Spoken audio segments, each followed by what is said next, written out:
Hey, what's up, what's up, what's up? How you doing? How you been? What's going on? What's good? How you getting it in? Body getting it funny? What's going on, people? Well, oh well, we have history in the making. Now I want you to Google this woman's name. Her name is Ines Rau. She's 26 years old, and she is the Playboy to feature its first transgender playmate. The Playboy magazine is going to feature as the first transgender playmate, and it's come out of October the 19th, which is basically yesterday. For the first time in its 64-year history, Playboy magazine will feature its transgender playmate as a decision that Cooper Hefner, a top executive at the magazine, said on Thursday was in keeping up with the founding mission of embracing changes attitudes about sex. The French model Ines Rau, 26 years old, appeared in November's centerfold in the first issue since the death of Mr. Hefner, the father of the magazine founder, Hugh Hefner. Selecting Ms. Rau is very much speaks to the brand of philosophy, says Mr. Hefner, 26-year-old chief creative officer. It's the right thing to do. We're at the moment where gender roles are evolving. Mr. Hefner says that he selected Ms. Raoul to be the playmate 2 months ago before. She's lovely as she's remarkable personality. She's also resolidarity, the magazine voice. There is really a moment for us to take a step back and say that so much of what the brand stood for in the early years is very much still alive in the culture. When Miss Raoul, who appeared in American Vogue, Italian Vogue, and in the campaigns among others, heard that she would be a playmate, she cried for happiness, and she said on Thursday, "It is an accomplishment like I've never had," she said. "I had a lot of beautiful compliments from gentlemen before, but this one really made me feel very special, beautiful, and feminine." I was speechless. But the announcement was not without resistance. A quick stroll through the Playboy Facebook, Twitter, Instagram pages on Thursday revealed a mix of reactions. Many commenters expressed support and marvels at Miss Raw's beauty, but others said that they were shocked or even appalled by the decision. It seems like a lot of hateful comments. Miss Raw said, "I would have never thought about people being so transphobic. I knew we still had a lot of work to do to get to a point where people see trans women as women, but I would have never thought of that." But the resistance only added to determination. Ms. Arrow said that it makes me even more proud and happy to have done that, because we need to make a mental change, a mentality change. We have to. My story is very heavy, and we're going to always have people who don't understand and are being very mean.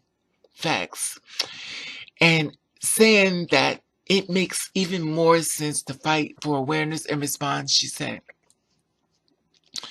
Mr. Hefner said that he had not questioned his decision in the slightest, that he was more concerned about moving the conversation around equality and sexuality forward and less concerned about alternate readers.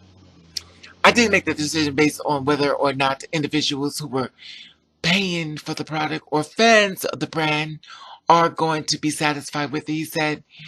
"I made the decision because it was the right decision to make, regardless of the comments that came out."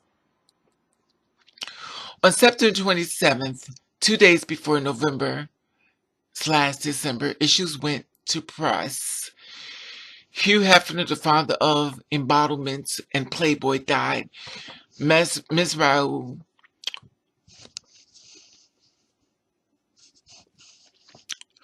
originally supposed to appear in the cover, but it was changed back in 1965.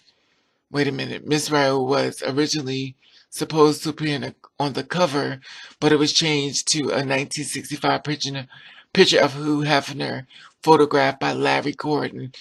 Some commenters on social media insisted that Hugh Hefner would never have allowed a trans woman to appear in this magazine. But in addition to the fact that Ms. Rao selected months before his death, her appearance is not the first time Playboy has featured a transgender woman in its pages, nor is it even Ms. Raoul's first appearance in the magazine. The May 2014 issue came out a special section called Playboy A to Z that featured Ms. Raoul fully nude for the spread entitled Evolution. And in 1981, Caroline Tula, a transgender English model, appeared in Playboy picture back in 1981. James Bond film For Your Eyes Only, alongside with Bond girls. We were outed shortly afterwards by the British tabloids, but returned to the pages of Playboy in 1991 for a solo pictorial, a first for a transgender woman. It is unbelievable the lack of knowledge people have in understanding what he was trying to accomplish. Mr. Hefner said of his father, and that was really had a conversation about sex, and that the wealthy and bring it out of the closet. In March 1965, Playboy had another noticeable first when Jennifer Jackson, a black woman, was the Playboy's Playmate. By the month, Mr. Hefner said to choose selective letters and use similar language. What he saw on social media, and Thursday, Playboy's social media account posted snippets of archived letters from the time along new comments of Ms. Rao.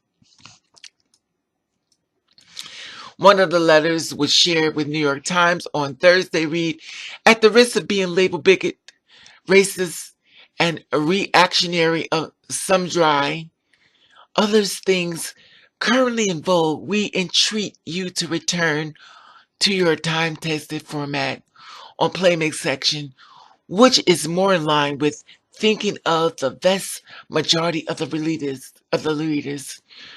But similar to the populated Playboy feeds about Ms. Rao, others writing in 1965 applaud the magazine progressive stance. In the leadership of the vanguard of modern America, we have taken another giant step forward, one letter said.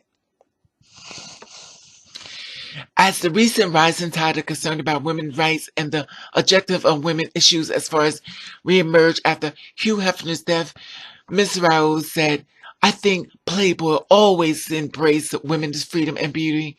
It empowered women in nudity, which is more simple as beautiful, way more to empower women.